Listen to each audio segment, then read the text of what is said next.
Yeah, so let's discuss where we were. Okay. We got a little caught in the weeds in a couple of places, but that's fine. I mean, that's how Hmm. discussion's going to work. So maybe an overview will help of what I was trying to get out of the text will help everybody. Let me move the text over so you don't like, sorry, the summary over so that you don't see the side of my face. So we were looking at the Maharal. I mean, we'll talk about my little intro about the Mishkan in a second. We were talking about the Maharal and the Maharal on the three pillars on Torah, Avodah, and Gemilas Chasad. Maharal wrote a commentary on Avos, which means early on he's going to deal with these three pillars. He introduces the topic by talking about three kinds of tov that a person's capable of. There's the tov of a person in and of themselves, and he likens this to all the times that Hashem said tov during creation. I think there's 7 times that Hashem says tov in the process of creation, where before anything in creation even does anything, there's an inherent tov to creation, and similarly, a person can be tov in and of themselves. Then there's tov that we possess in relation to our Creator. So that's obeying Hashem, following directions, working within His plan as opposed to against His plan. And then there's the third one, tov that he had was the tov in which we relate to others. And he says these three aspects of tov are, Somebody says he's still in the waiting room. yeah, these three aspects of tov are correspond to the three, or what the three pillars are describing.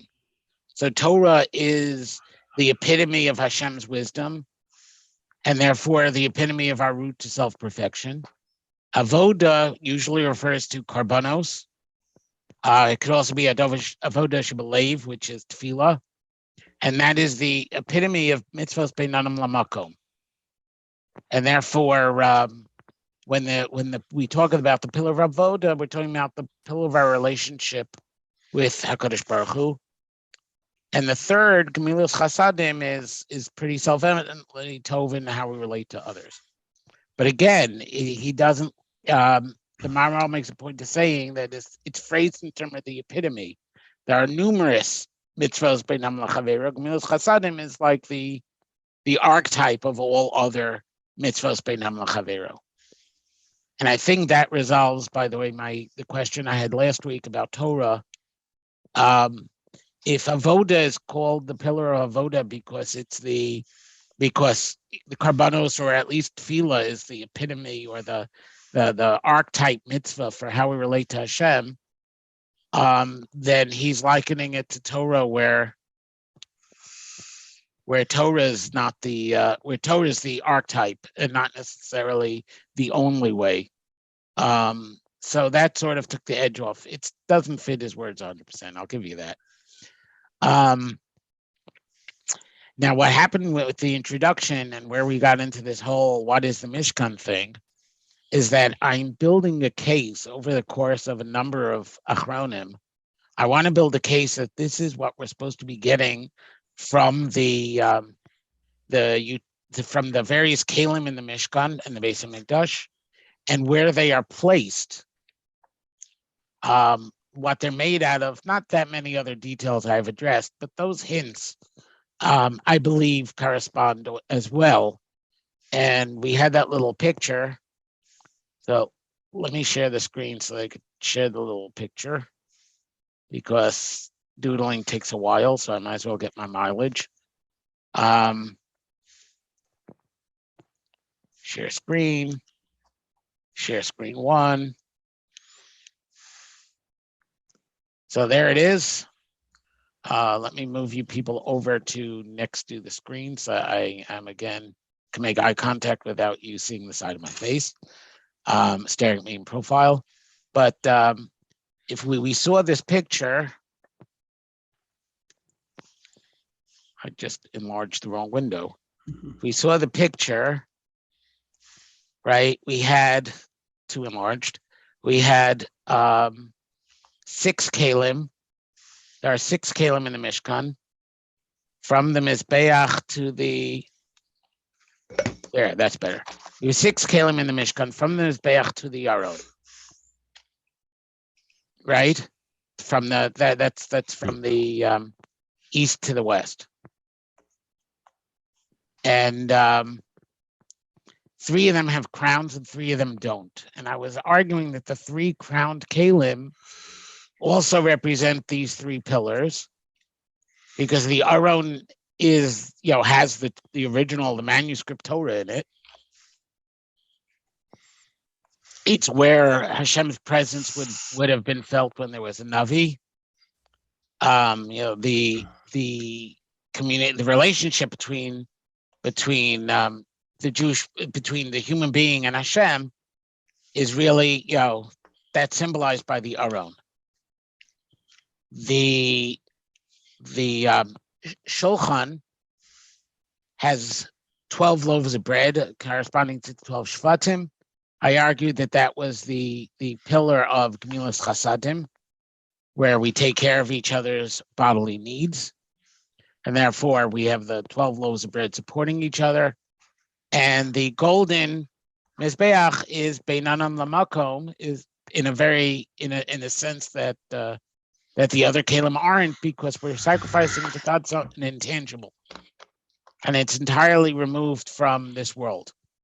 Or as much as any act in this world can be removed from this world, it's pretty ethereal.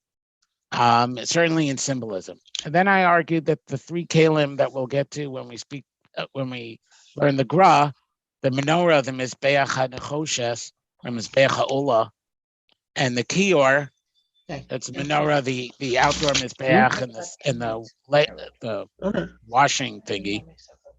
Somebody. Well, he's just started, so. Why don't I wait and explain this? All right, but whenever you.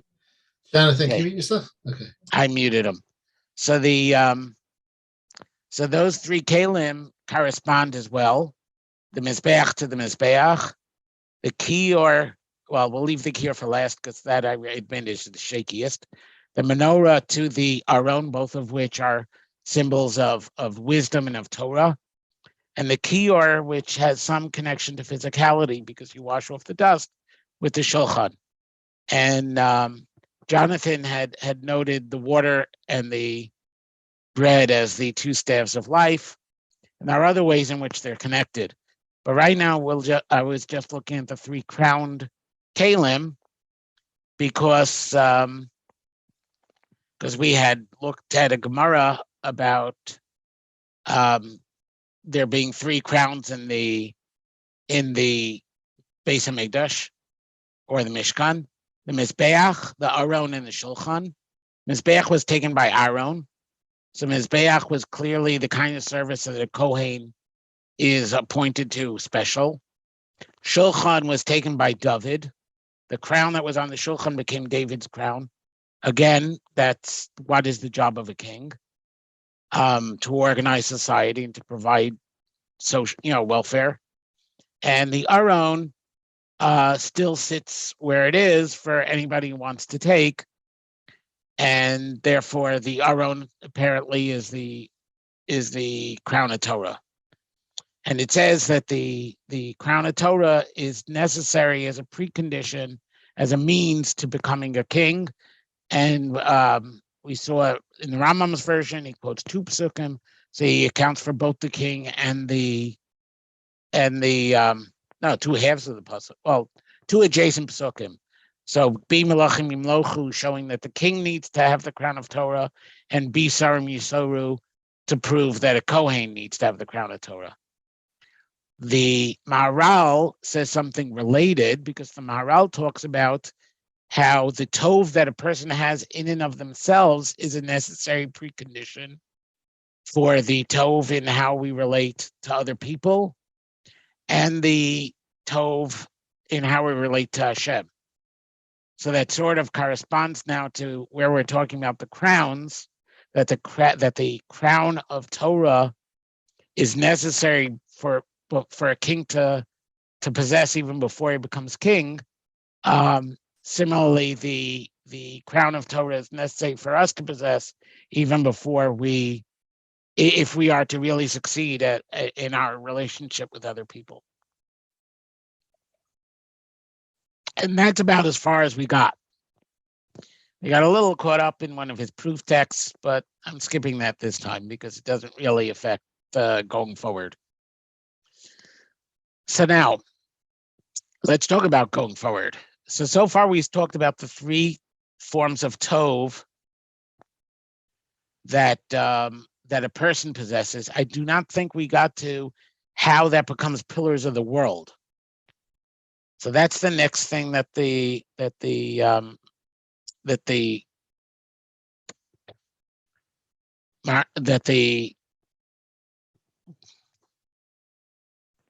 help me, the Maharal, the word's up there. So I had a hint, even if nobody's speaking up. That's the next thing the Maharal addresses. And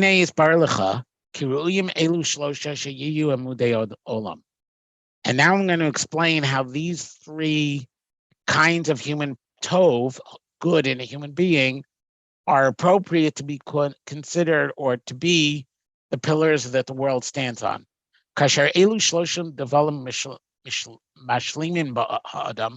When these three things are perfect or whole in a person, so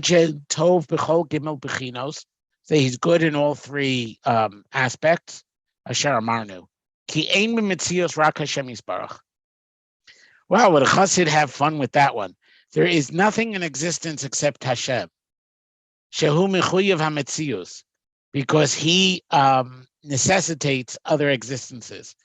So that first phrase sounds very chassidish, that nothing exists except God.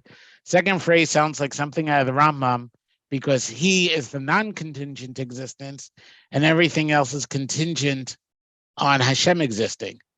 So you could read them either way, which frankly, I have a lot of problems understanding the Maharal because there's a lot of things I think he could be read either way. And that which exists from him. Of course, a person has some relationship to his creator. But Hashem Yisbarach, that Hashem created him, and a person's created from Hashem. It's appropriate that a person guard this relationship. And if a person would, God forbid, not guard this relationship, his existence is for naught. Person is created for his own sake. If a person damages themselves or destroys themselves, and is not thought of, harehu, and is not important, perhaps, harehu b'riya shel tohu. He's a creature of nothingness, right? Tohu vavohu, ve'ein bo mamish, and has no substance. V'ashlishi k'adam hazeh ein yichidi ba'olam. This given individual is not alone in the world. Hashem Yisbarach baro im b'nei adam acherim. Hashem created each person with other people. Therefore,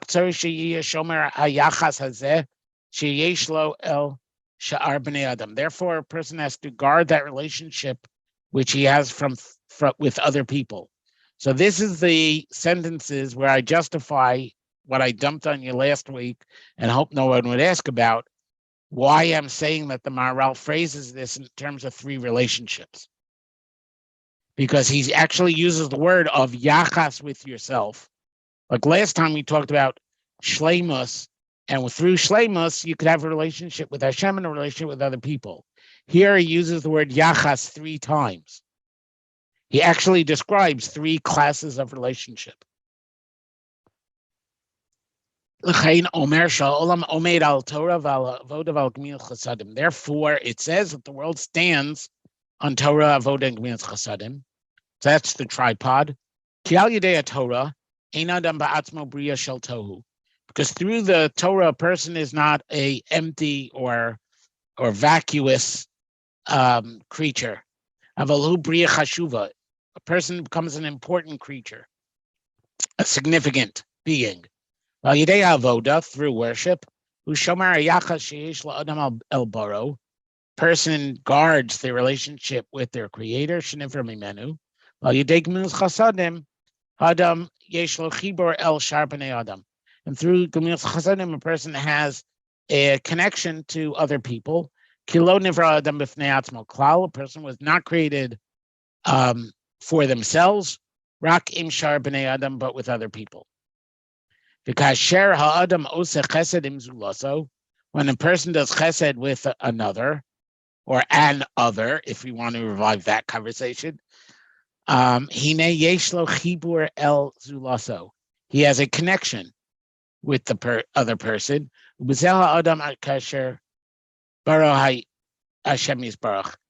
And with this person as Hashem created him. I wanted to point out here, there's an old Musar concept.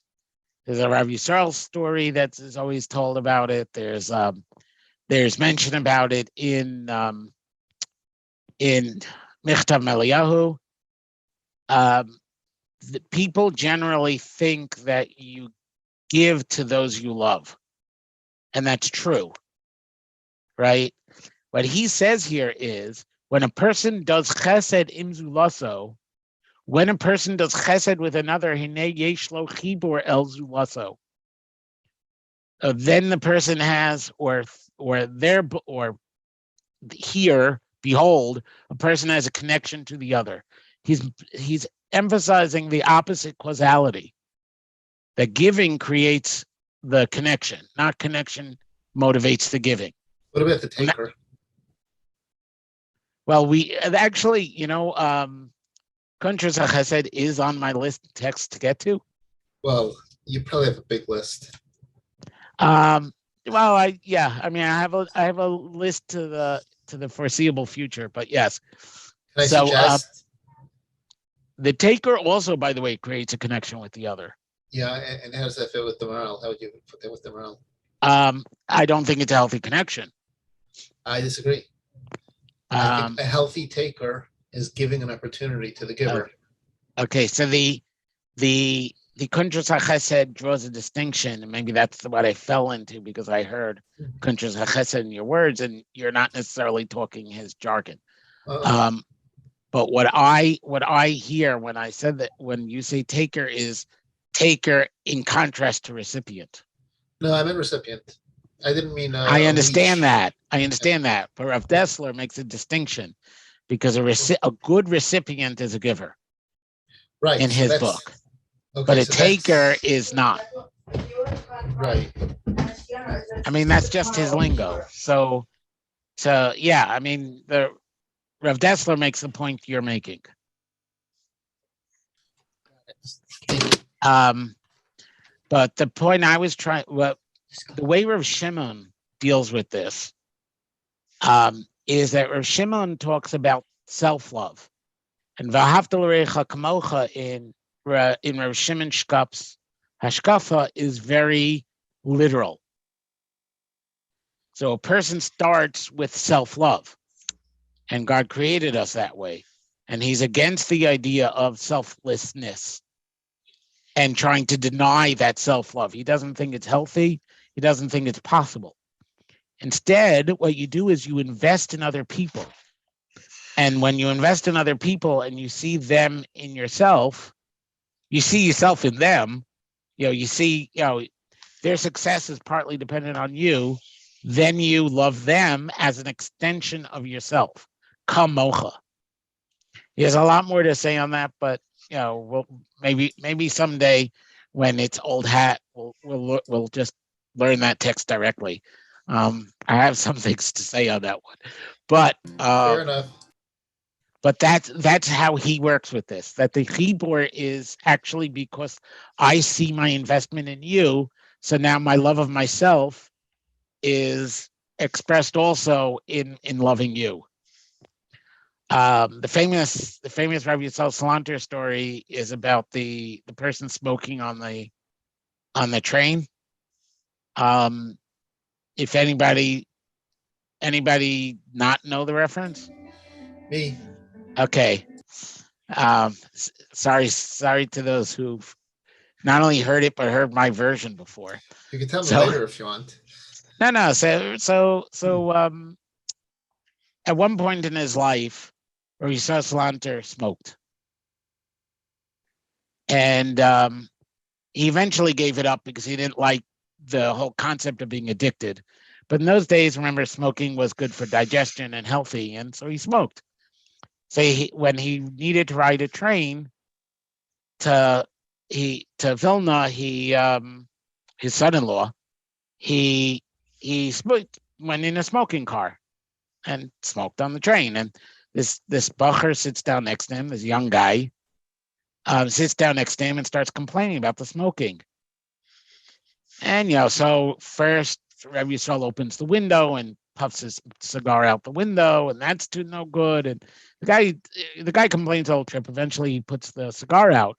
Although really, I mean, there were smoking cars and non-smoking cars. Even in the Jewish, the ghetto section of the trade, right? He had a non-smoking option. He just that's where he was. They get to the station and the guy's mortified, right? Because there he is. He heard that the guy who was driving crazy was the Rav Yisrael Salanter. At this point, that's a big deal. And this guy is just, some schnook starting out. So he asked for apologies. And Rav Yisrael said, of course, I forgive you, like whatever. What are you in town for? Said, well, I'm here in town to take a test to become a shochet. I need to be certified. So Rav Yisrael said, come back and let me know how it goes. So he comes back a couple of days later. He failed the test. Rav Yisrael said, okay, my son-in-law is a shochet. He's in town. He'll teach you. He'll coach you. He'll teach you the practice. I'll teach you the theory. And between the two, you'll be able to, you'll pass the test. So Rav Yisrael Salanter, they invest, I don't know how much time, but significant amount of time because, this isn't learning, a single, it's a big subject, right? And, eventually he passes the test. So he, after he passes the test, he thanks Rav Yisrael. He says, it's so nice of you to do this for me. Rav Yisrael says, you have to understand, when you asked me to forgive you, I said I forgave you, but I wasn't sure I really did. And I figured that if I did a favor for you, then we'd have a true connection and the forgiveness would be complete. So that was the story of Rabbi Salanter. So anyway, you're saying that this fits very well with the two, with this concept of connection. You do a chesed to somebody, makes a connection to him. Right. So that was where we were going with this. Right. Kasher Adam oseh chesed mizulaso, harei yesh lo chibur el zulaso, ubzeh ha'adam asher baro Hashem yisbarach. Yes. I've noticed also that if you do a chesed to somebody, it also makes you feel, I don't know, makes everyone feel that way, but it makes me feel that way. You're responsible for them. I hear that. At least parts of them, the parts connected, not everything, but right. I think it's the same thing. If you have a connection to something, you feel responsible for it. Right. I saw it as the yeah. So I was going to rephrase what you said and saw no point, so I stopped myself. Anyway, so that's but he's emphasizing that direction, and then the next phrase he emphasizes.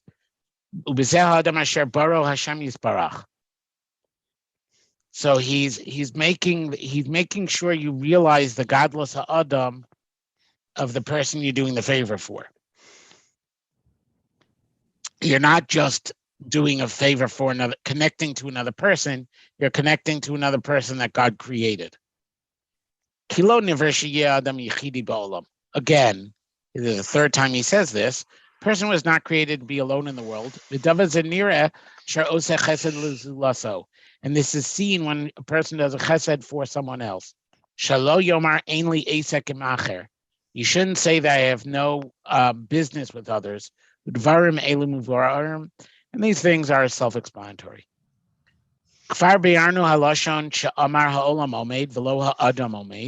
Ki Adam Yisod V'Amud Kol Ha'olam K'mo She'amarnu.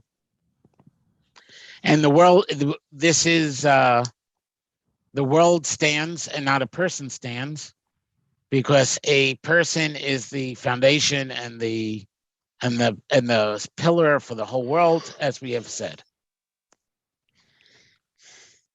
So this is what he's saying here is there are three pillars in a person. The three pillars, there are three kinds of good in a person. All these kinds of good are kinds of relationship. These kinds of relationship are what Hashem created us for. So he created you. The fact that he created you creates a relationship with the creator. And the fact that he created you in a world that has other people and created the other people means that your relationship with the other people is also intimately tied to creation. And I think he is using this to buttress what Bjorn Ha'olam Omed and not Ha'adam Omed. That these three relationships are fundamental to how the world was created. Now, Yud is going to really blow you away. He has another three to introduce us to. Oh, before I go to Yud, good place to pause. Anybody been holding their tongue because they didn't want to interrupt me? Not me. I had no problems. No. The whole point of the closed metaphor is that it should be the kind of place where nobody feels like this is a lecture and you can't interrupt. And it's supposed to be a little more camaraderie than that. But Cindy raised her hand anyway. So, yeah, I probably will for a while. It's hard to break the habit. So maybe I'll ask what might be a novice question with the text, but I'm going to ask it because it'll help me to move forward. So is implicit in what we're reading the idea that each individual was made to fulfill their own purpose? Like, where do we get that idea that each individual has a uniqueness and a purpose that needs to be fulfilled? Is that just part of what is implicit in everything that's being said so far?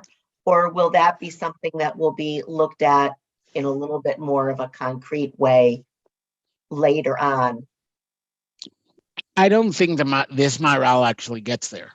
Okay. Because he's trying to get to human nature and how that justifies existence. Okay. And why three pillars. Other than the fact that three pillars is the least that a three-dimensional object could rest on. I mean, there's no bipods.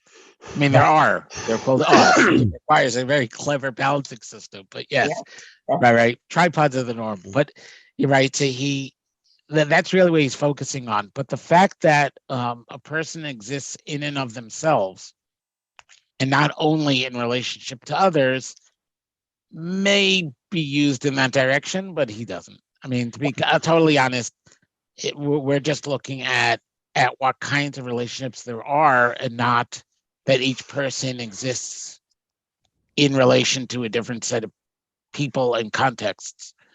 Okay. Okay, it's not where he's going. Great. Thank you. Okay. We have three people without their cameras on, so if they're trying to get my attention, they have to unmute. Okay, I'll go on then. From the things which we have explained, we can understand what Chazal said in Sanhedrin.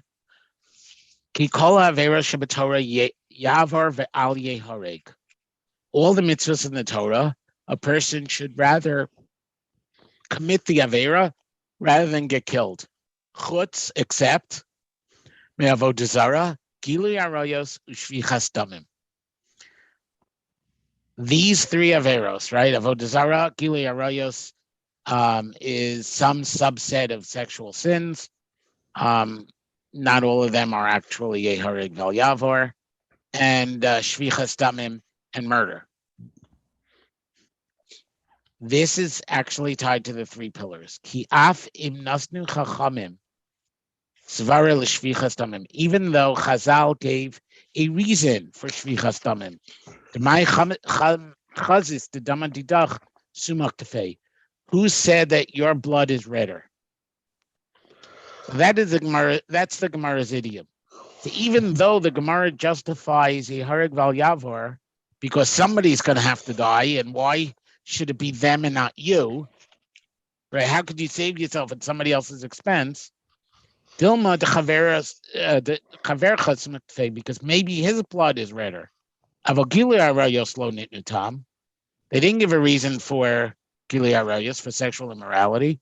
Rakti alfina mikra. They just derive it from a pasuk. Kedisa b'mkomo. Go look. Avol tam davar zeh ki elu. What is the tam? What's the rationale?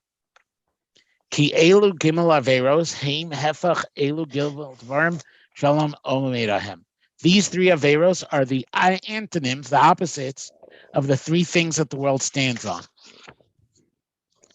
Can't safek. Nobody's going to have any doubt. Ki avoda zara hefach avoda shehi el Hashem yisbarach. Right? He doesn't need to explain. Avodah zarah is the opposite of worshiping God. Shvichas damim he hefech gemilas chasadim, and murder is the opposite of being nice to other people. Kizem meitiv lacher, because gemil chasadim is good for the other. Voselo davar she'ein tzarich lasos, does for him something he's not obligated to do, not necessary. Shvichas damim mavdo legamri, and shvichas damim destroys him entirely. Gili arayos, I'm surprised that needed explanation, by the way. Gili arayos hu hefach haTorah. This he's going to have to spend time explaining. How sexual immorality is the opposite of Torah. He already laid the groundwork when what we saw last week when he talked about Torah in terms of divine wisdom being what lifts us out of animal mode. Ki kvar be'arnu lamala, ki malas haTorah shehi haseichel nivdal min hachomri legamre. The loftiness of the Torah, which is the mind, nivdal min hachomri legamre, is totally separated from the physical. Vein davar shal yado ha'adam nivdal min hachomri, and nothing else, through nothing else, can a person get separated from the physicality. Rakal Yedei HaTorah Hasiklis, except through the Torah which works on the mind. The Ein Tzarich Lezeh Raya, that doesn't need proof. The Hefech Zeh Gilui Arayos, the opposite is therefore sexual immorality. Shaholei Chachar Nus Haguf. We're taking the amendments of the editor, which follows the znus of the body, right? So therefore, shehi gilei arayos. So therefore, gilei arayos it's hedonistic. It's all material. It's the lack of monogamy that's an animalistic trait. It's just responding to the urge. In this way, he's responding to his hormones. I mean, his physicality. Acho nechshav legamre kamo behema v'chamor. Like a behema is a domesticated animal and a donkey. Chamor, by the way, is a very important word. We're going to see it all over the Gra, because chamor and chomer is a wordplay that the Gra likes. I can't believe when he says that he too wasn't noting chamor and chamri and chamor there. He amruzal. More than that, we'll analyze with the Gra, because the Gra spends time on the metaphor. Ki amruzal, ki masa znus hu masa behema. That prostitution or inappropriate sex is the act of an animal. B'mesechta sota, b'mnei karbana shel sota ma'achal behema. Why is the sacrifice of a sota that of an animal?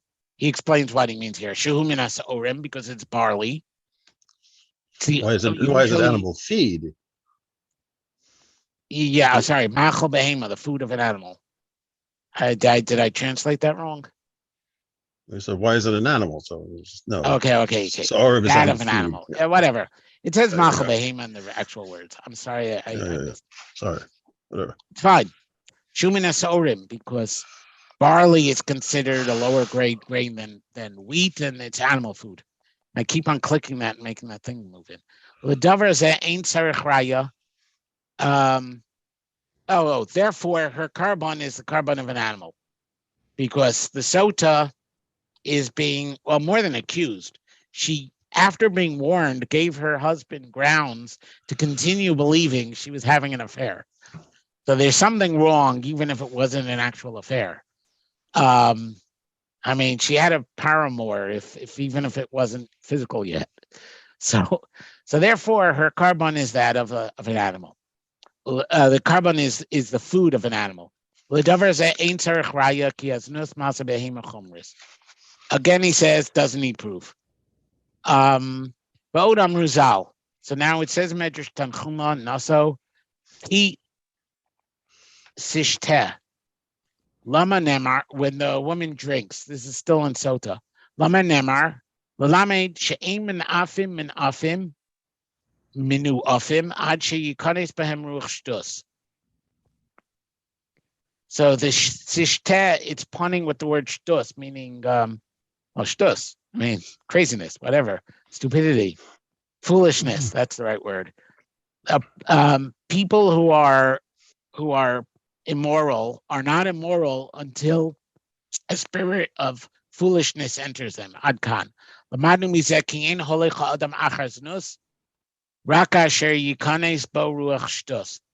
Person only commits extramarital sex when a foolish spirit enters them. Before I go to the Shu Kamo Behema, notice that he's making this is again the opposite of Torah. Because Torah is internalizing divine wisdom, and here he's saying the mind is busy in shtus. Shehu kamo behema balas chomer. It's like a behema, which is a physical master of physicality, a subject of physicality. Vaz yesh niyuf. And then there's immorality. Leficha chaznus shel gilu yarayos hu hefech madregas haTorah. Therefore, the nus of gilu yarayos is the opposite of the level of the Torah. She Torah siklis, because Torah is of the mind. Vaznus masa chomri, and this nus is of the physical. Therefore, in all three, it is appropriate that a person should choose to be killed rather than violate the commandment. Since a person is sustained through these three things that are being changed, the three things that the world stands on. Through their opposite, a person has no existence. If a person wants to commit the sin and not get killed, it says it's still as though a person has no existence. And it's better that they die while they're still have merits and not die while they're in debt. I like that. I like that very literal translation of chayav there, but Chaim, he deserves punishment.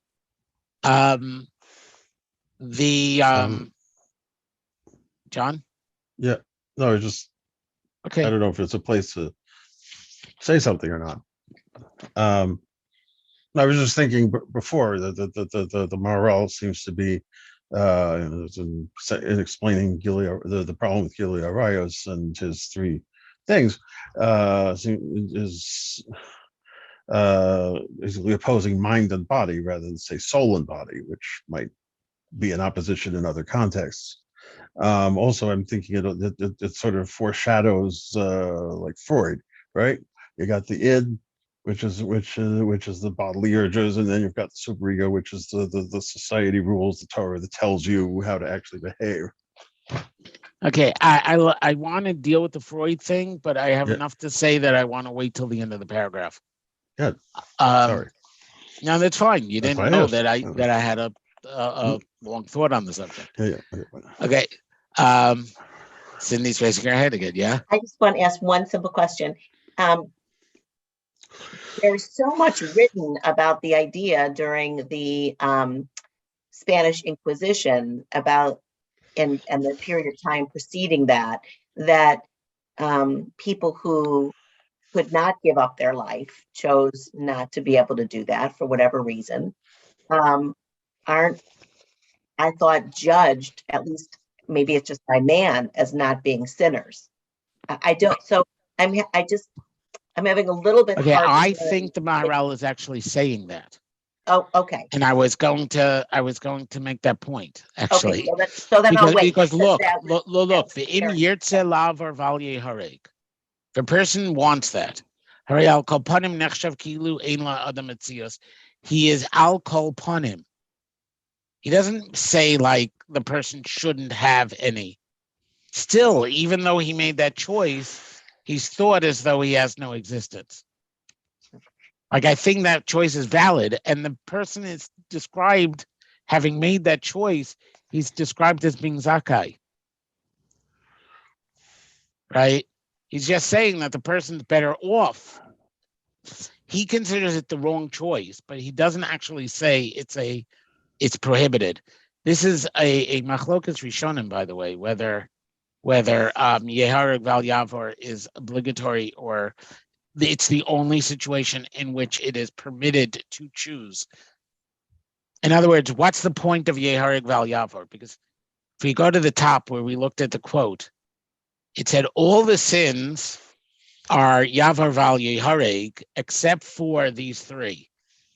So is he saying these three? The Rishonim take this two different ways. One way is saying it is that in these three, you're allowed to choose death. You wouldn't be punished for suicide. And then the other would be, in these three, you're supposed to choose death, and it's taken as an obligation.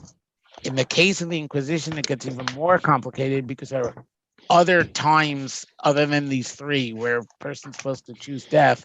And one of them is during persecution, during Shmad. Forced conversion is itself, right? Even if they tell you to change your color of shoelace, right? So that case becomes more what's called. But I think from the Maharal's wording, I think he's leaning towards saying that it's permissible and the right choice, but not obligatory. But I could be wrong. I mean, I'm reading a lot into his using the words afal gav. No, afal p. Afal gav is later. It says v'im yirtza lav or val yihareg. V'im yirtza. Yeah, right. Which Right. doesn't sound like That's the opposite side. Yeah, it's like his choice. he does. Yeah, but he does. Right, he doesn't phrase it like if this person sins by doing it and not getting killed. Like Hare al kol panim. Like his whole phrasing is not condemnatory of the person. And then he says that the person at the moment that he's sinning is, I don't know. I'm reading too much. I think I missed a bit, so I apologize if I said something that people said. But I think if a person was purely unemotional, purely logical, and believes in God and the Torah, then he can't ever sin, right? Except by making mistakes, and So they make that's an error of judgment. right. But That's we're how not the talking- Rambam explains the first sin. Right. So then over here, that's why that's how if immorality or promiscuity is going to be the biggest the nth degree of emotional attachment to a person's urges, then that is the exact opposite to the pure intellectualism that non-sinning Torah life would require. I think that's what he's saying. I don't like the idea of identifying spirituality with intellect, because then Yiras Hashem and Avas Hashem become concessions to the body. He says seichel. He says seichel. Yeah, but you're taking seichel to mean what a 20th, 19th or 20th century person would after the Haskalah and so on. Seichel, I feel that was wrong, and I tried arguing against it in the opening, that when you deal with Deya being of a Haskell, seichel is the ability to take what you know and bring it to the real world. It's not the knowing. It's not the abstract. Maharal is not on the same page as the Rambam, that like if you know more metaphysics, you'll never sin. The context of what we're talking about doesn't matter. You can use your definition, which now I'm remembering you mentioned last week, and I didn't realize what you're trying to exclude from. But even if according to that, you're saying that seichel is taking knowledge and bringing it into practice. Well, not sinning or doing the right thing is taking knowledge and bringing it into practice. It's still the same thing for the right. No, I just don't think it's an unemotional process. In other words, I think seichel is also the seat of some of the emotion. Like he's distinguishing between a person who has a taiva to, I don't know. Let's pick my usual, to eat chocolate cakes, right? Or somebody who has a taiva to, to finish another sefer, or to, there's a difference. That they're both taiva. They're both emotional drives. Right, just one is an intellectual, one is a desire. In other words, there's a difference between man's search for food and man's search for meaning. But they're both searches, and I think that both involve emotion. So I disagree. I don't need to convince you. I mean, this isn't like like you just disprove my whole thesis if I accept what you said. I just don't see it that way. I'm willing to think about this. Okay. No, because I think they're positive midos, and he's talking about good versus bad, right? It just doesn't fit. Okay, anyway,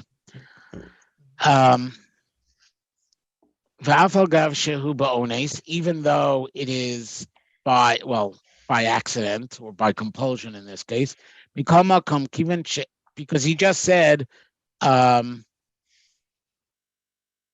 Oh, I skipped one. Because it's the opposite of good. It's as though it has no existence. And even though it is by accident, but in this case by compulsion, ones is a broader term than accident. Keep on doing that. You guys must be getting seasick.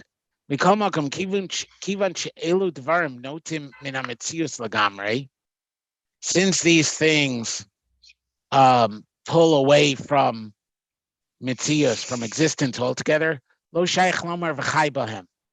therefore it's not appropriate to say v'chai bahem. You should live through them. The standard pasuk for for lo sheyamus bahem, and don't die. Ki pe'elu gimel averos hu etzem hamisav ha'eder, because in these three mitos is the essence of death and nothing, and non-existence and lack. These are the darkness. They are the things that exist by Eder, by the absence. Vidavar zemavor. And this is understood. What? I thought Eder was a fence, so Edar would be like separating yourself from polite society, Torah society. Oh, never mind. No, you could be right, but Jordy's not here to correct my Hebrew, so we're stuck. Okay. I saw his gray head. I saw his gray head earlier. Yeah, he dropped off. Okay. Umizet teda. From this you'll know. Ki bedor hamabel. In the generation of the flood, no nechra ha'olam ad shecha. Oh. Is a new topic, and I promised a detour into Freud in the middle. So I want to discuss Hanna-Barbera before I discuss Freud. So Hanna-Barbera, yeah, they're the people who made the Flintstones, and it's done in a lot of TV shows. But my childhood memory was Fred Flintstone. So Fred Flintstone had a hard decision to make, and so popped on each of his shoulders was a little miniature Fred Flintstone, right? One with a halo and one with a pitchfork, horns. This is a standard metaphor. You see it all over it happens to Darren in more than one episode of Bewitched. This is standard, cartoon has to choose between, Yetzer Tov and Yetzer Hara. But if you think of those pictures, there's three faces in the picture. Right? There's the miniature on each shoulder, and then there's the person themselves. We humans see ourselves as the center of dialectics. Sorry for the fancy words. I spent too many years in YU. But the what's it called? We feel ourselves tugged. We're very aware of thought when we have a decision to make and we're tugged in two directions. So humans see ourselves in a very three-oriented way. So three becomes like the standard way to model the human condition. And then it becomes what dialectic, what's your thesis, what's your antithesis, and what's your synthesis. Or maybe it's not a synthesis. Maybe it's just the point the engine has to churn the two ends and you never really reach a combination, so Freud, it was, your id wants to do one thing, your parents and your whatever in your environment recorded another set of things, and that tension between them, you get an ego that has to decide between them. Right? In transactional psychology, it's parent, adult, child. Right? In Kabbalah, again, we're skipping ahead to the Gra for a second. There's Naran, where the Ruach exists in tension between the Nefesh and the Neshama. Don't worry about that if you don't know it, because that's where the Gra goes. And what's it called? It just means that you have to stay long enough to finish the Gra.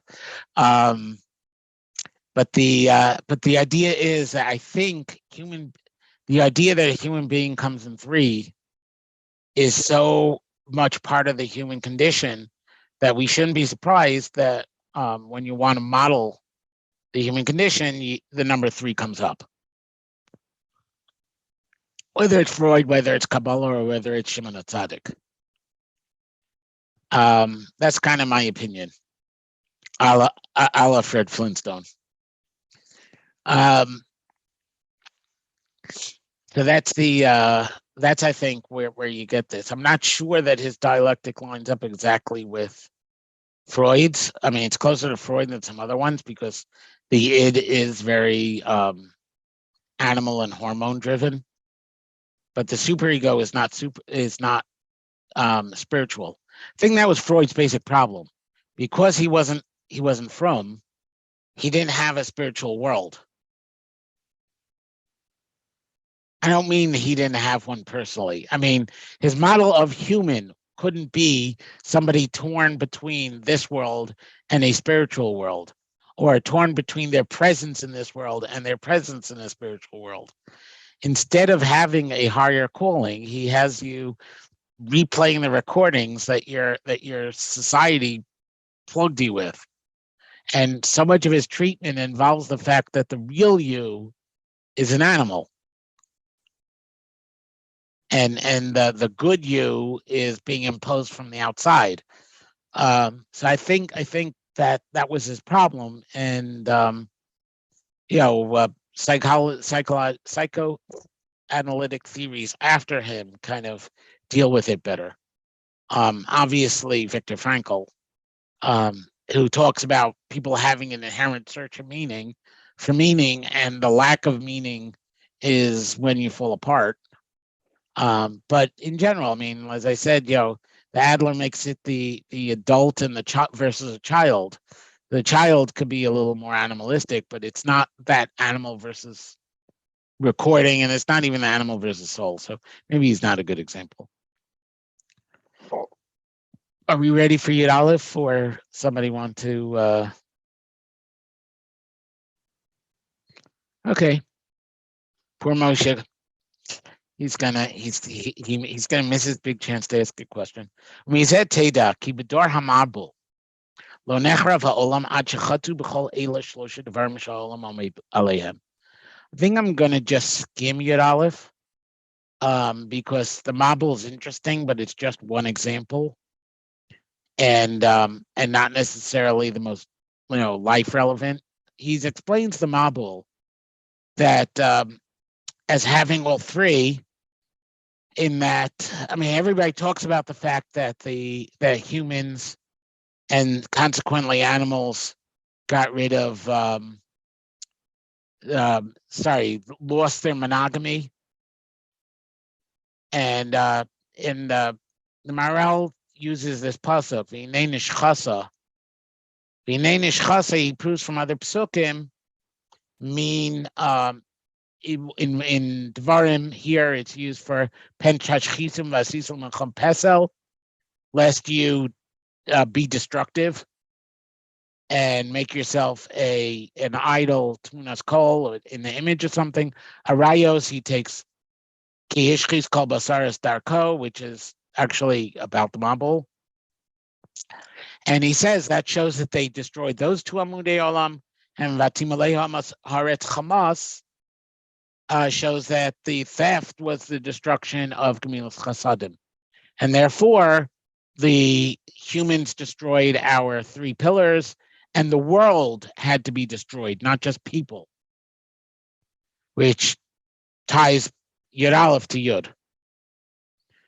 I want to more look at the next three, because I think that's more relevant to our lives. It's an interesting proof text that he tries to make the Mabul a proof of his point.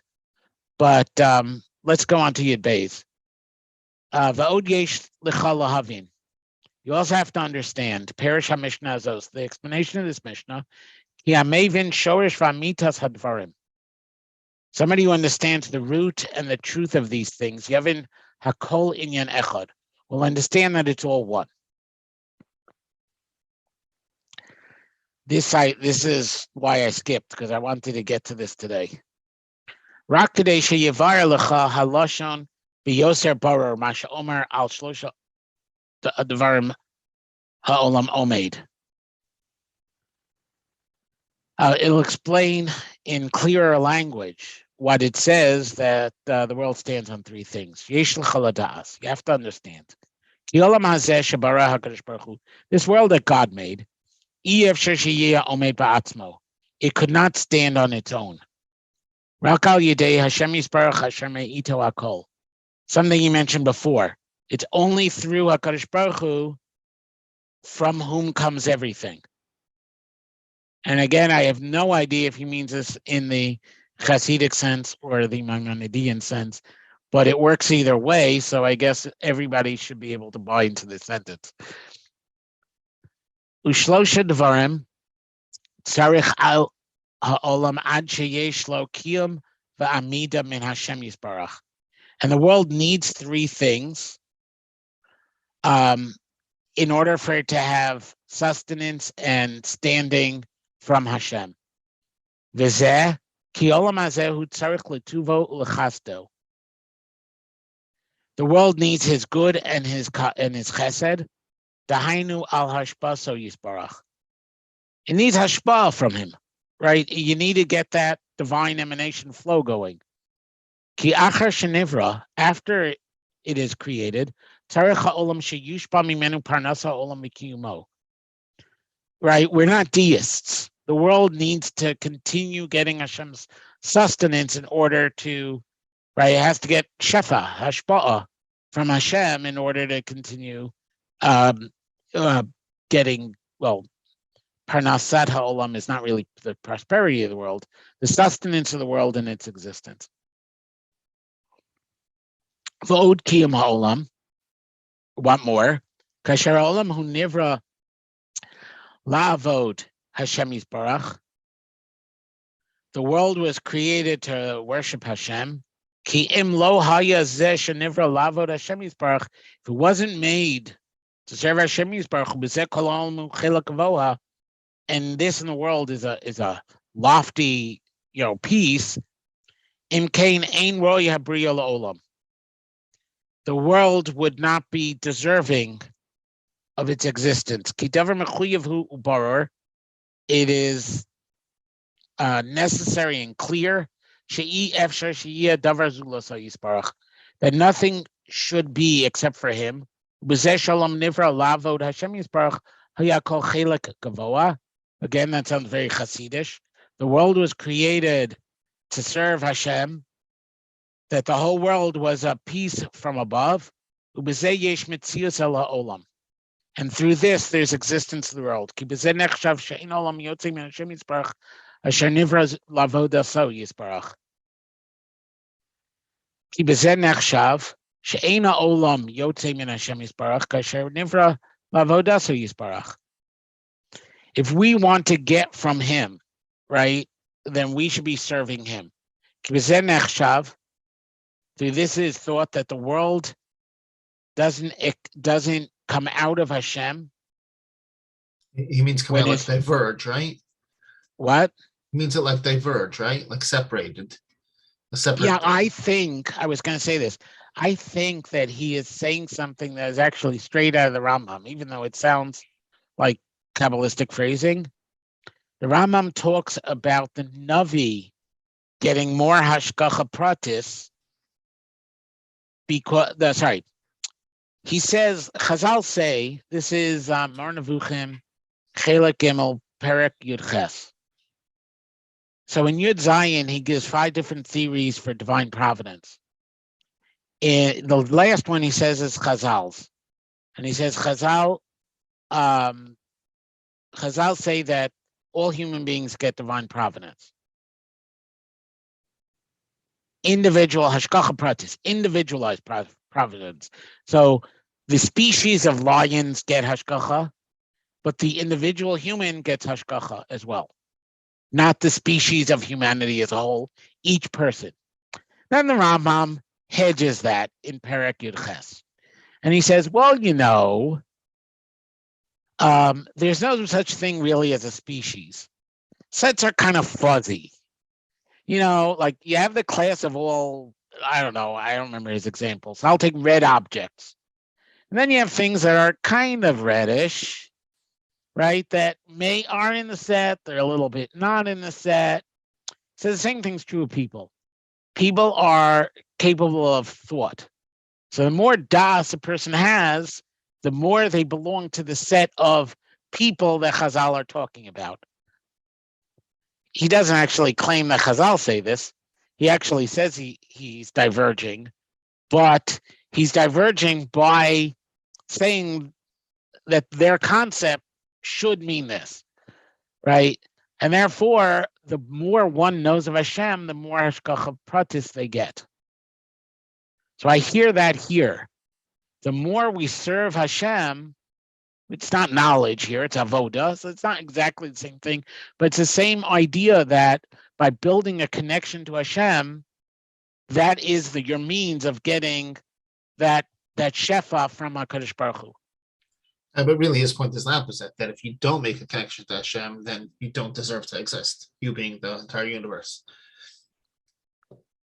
Well, he says both. He says that. I'm saying, but that's he says the main both. point. I mean, first he says al hain, and then he says al love. Yeah, but I'm saying like the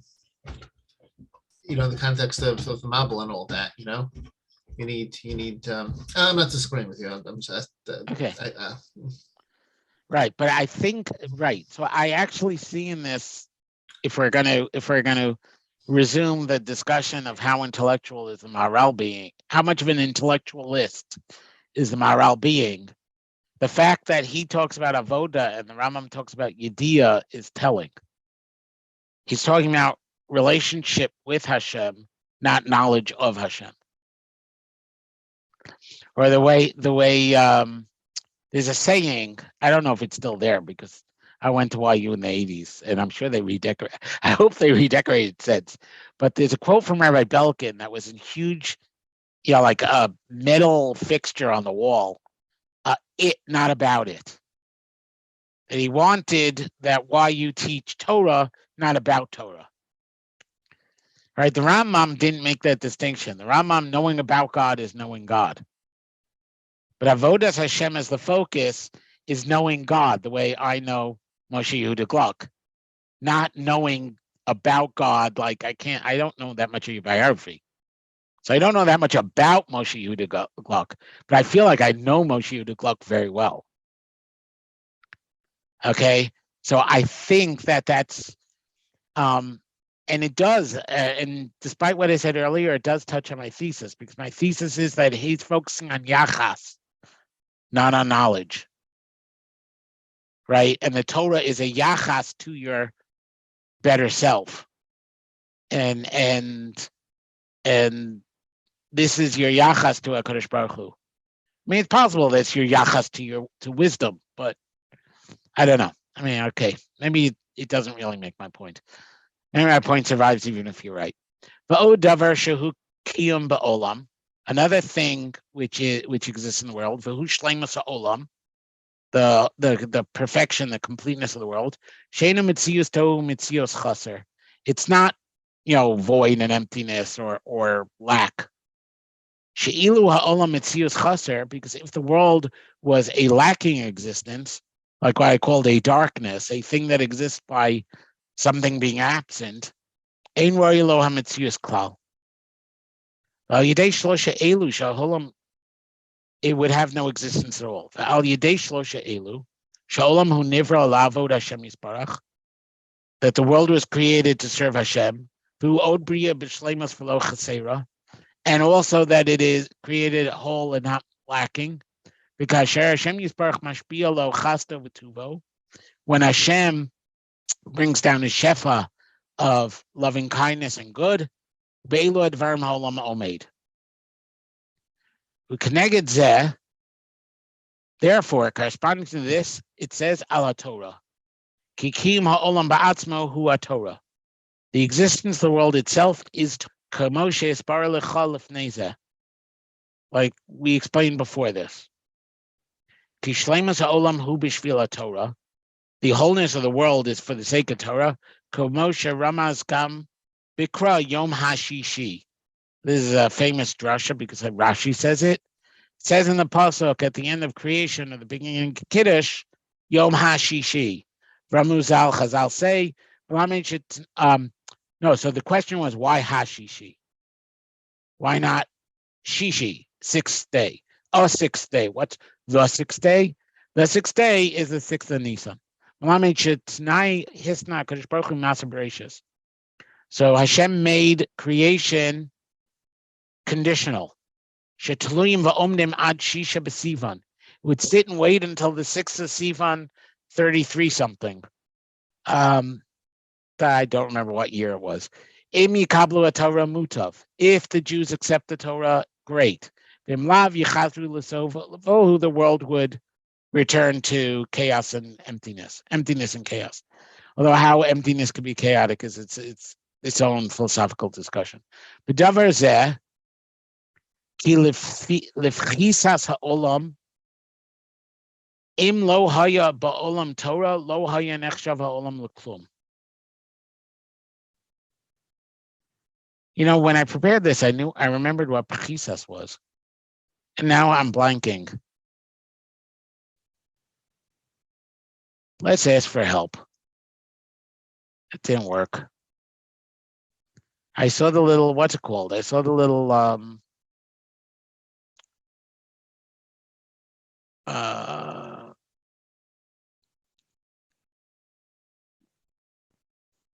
could do it here. What does Google say? Reduction. Oh, pachos. That's why it was a word I'd know. Okay. If the world were lessened, if the world were just reduced by not having Torah, the world would be of nothing, of no value. Kimahu. What would it be?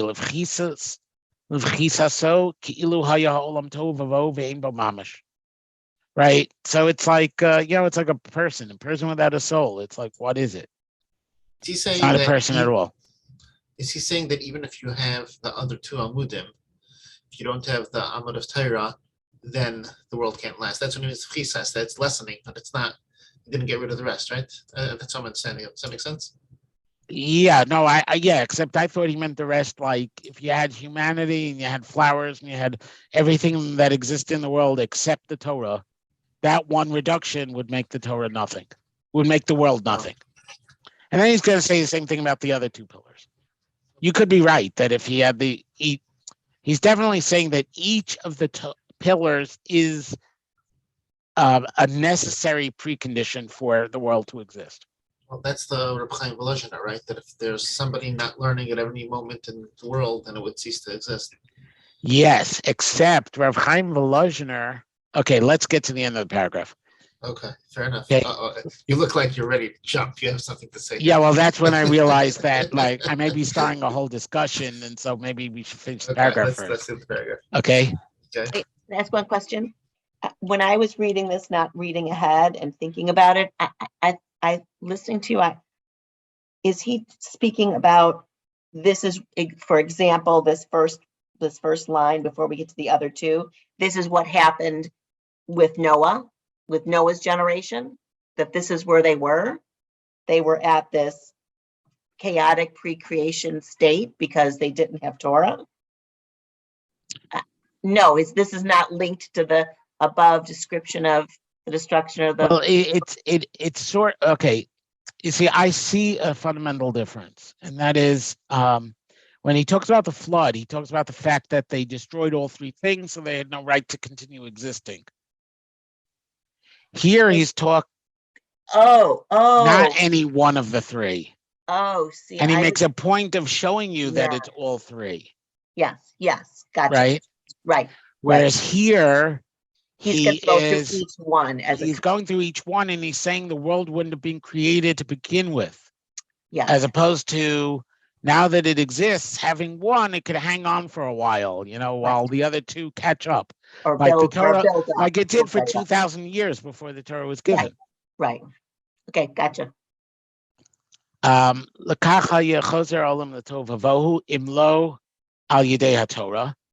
Therefore, the world would return to tohu vavohu if it wasn't for the Torah. It's the significance and the loftiest level of the world. Shal yedei zeh roi holam al habriya, because through it the world deserves to exist. Mikol makom timtzam avuar shatorah hi amud ha'olam. In any case, it should now be, fully explained that the world that Torah is a pillar of the world. K'moshe me b'yanam lamala, like we said already. So, what I wanted to say about the what's it called? About Nefesh HaChaim. First of all, I'm not really sure that Nefesh HaChaim is a complex book because it's a bunch of notebooks that his son put together into one text by his request. We don't really know. I wonder, let's put it this way. I wonder if the notebook the first section talks about mitzvos of action. The second section talks about tefillah. So you have a section about Maaseh, about Dibur, and about Machshava. I skipped the third section and the chapters, as they call them. Chapters are about what's the Yetzer Tov, what's the Yetzer Hara. It may be more of a preface to the fourth section, because the fourth section is about what's it called. The third section is totally different. It's theological. It's not man's place in the world. It's about how God created things. Talking about Tzimtzum and that kind of thing. But in any case, I'm not sure if he really, how much of it was when he wrote about Torah was everything. When he wrote about Tefillah was everything. And when he wrote about, I don't know, because they were written separately.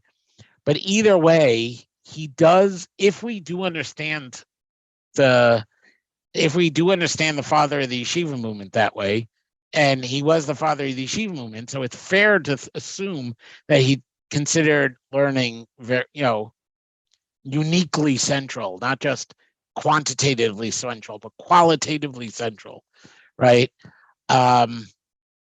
He's also the father of the Muslim movement. They didn't split yet in his day. But either way, that the world of the mind is central, or the world of the emotion, what goes on in here is central. He's putting one of the pillars more fundamental than the other two.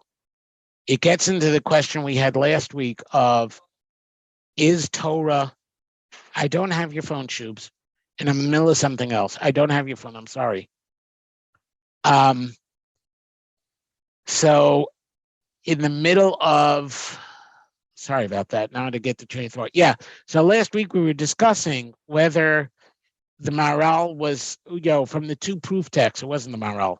The two proof texts, was it saying that the crown of Torah is necessary in order to get the other two, or greater than the other two? Here, what we're saying is it's he makes it the point of the other two. Like the Tachlis is Torah. Torah keeps the world going in a way that the other two pillars don't. I mean, he doesn't divide into these three pillars. He divides into action, speech, and thought. But by placing thought central, he's putting Torah ahead of mitzvos beinam l'makom and ahead of mitzvos beinam l'chavero. Well, It's it makes not sense a because- tripod. It makes sense because don't forget, the person's relationship with himself is necessary for existence. You could not have a relationship with Hashem, and you can not have a relationship with others. But if you don't have a relationship with yourself, you don't really exist. And that's the exact parallel he chose to Torah. He says, when you don't learn Torah, you don't really exist, or the world doesn't learn Torah. The world doesn't really have the ability to exist. It doesn't. Right, but it doesn't say that if the world doesn't have people davening, the world doesn't exist. Right. I'm saying He says the world. In other words, he's not making Torah valuable because more valuable than the other two pillars because the other two pillars are preconditioned on Torah. He's making it uniquely a unique kind of pillar of the world. Yeah, but again, I think that the relationship with yourself is more fundamental than the relationship with anyone else. Right? Yeah, No, the that I right, so agree, it's- but I don't right. think he's saying it's more. I don't think he's stopping at saying it's more fundamental. Yeah, I think he's saying it does more to sustain the world than the other two. Not more to sustain the world because it's also necessary for the other two, but all of the chiyus of the world comes from the Torah being studied. I don't know. I mean, maybe we should add Nefesh Chaim to the curriculum eventually. okay. Yeah, that Yeah, will I'm take a curious to lot see- of work on my part because, I feel, whatever. I've learned it. It's not an easy book. It would take a lot of prep. But yeah, maybe we should. But Okay. but I see him as giving priority to one of the three pillars, just like I see Rav Shimon as giving priority to Gemilas Chasadim. Right? He also says Torah is a precondition, but he makes Avoda also a precondition, and that Gemilas Chasadim is the be all and end all. Well, I just Right. skipped a little in the head of the Maharal, and I see he's going to basically say something which I know you saw already, that without Avodah also the world has to be destroyed. Right. No, he's going to Right. tackle all three because Right. he's saying each of them are pillars of the world. Right. We just stopped at the first one, and I'm saying because he reason has a Parakut Gimel, paragraph number that sorry, it's not Parakut Gimel, a paragraph that Safaria decided to number 13. That's all that your Gimel is, right? Right. But the 13th paragraph, because he has it, I think he differs from Nefesh Chaim. Okay. Because then Chaim would stop at 12 and say, Right. "Oh yeah, and you need the other two because otherwise you wouldn't have the Torah." Right. You know, like, I hear that. Yeah. I hear that. With that said, I don't think we're going to get to. We're not going to finish 13. So I think I'm going to stop here. Okay. Okay. So what do we Does take out of anybody this want to tonight? make comments on the record? Should I go off the record? I'd like to say, I'd just like to say on the record, I think this is the most confusing paragraph for me of everything we've read, because although the discussion that you're having makes me feel like this should be much clearer to me than it is. I don't necessarily see him in my unsophisticated reading as emphasizing one as being more important than the other. Oh no. My point was he doesn't. Oh, okay. We because just- that I No. don't My point was that in this paragraph, Yeah, he's talking about Torah. In yeah, the next paragraph, he talks about the other two.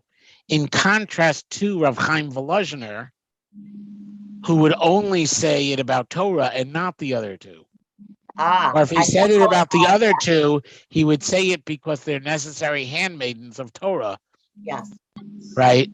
And Right. therefore, I don't think, even though the point he makes here is the same as the point Nefesh Chaim makes in the fourth section, the fourth shar, I don't think, because he doesn't stop here, I don't think he's saying the same thing. okay. Then that's validating what I'm thinking. Okay. as You're reading Yeah, it sorry about that. without knowing the other text. So I don't have the well, background Cindy, of the other text that you're talking about. don't worry, Cindy. Micha just added it to the curriculum. I know, I eventually will get there, but it gets I think it was a confusing. brilliant idea. I don't have the yeshiva mind of being able to jump in all those directions without the source in front of me. So thank you, though. Okay. Okay, so can I just say on the record or off that it was nice to see Ariel for a minute. Hi, Ariel. Oh, hi. Okay, I'm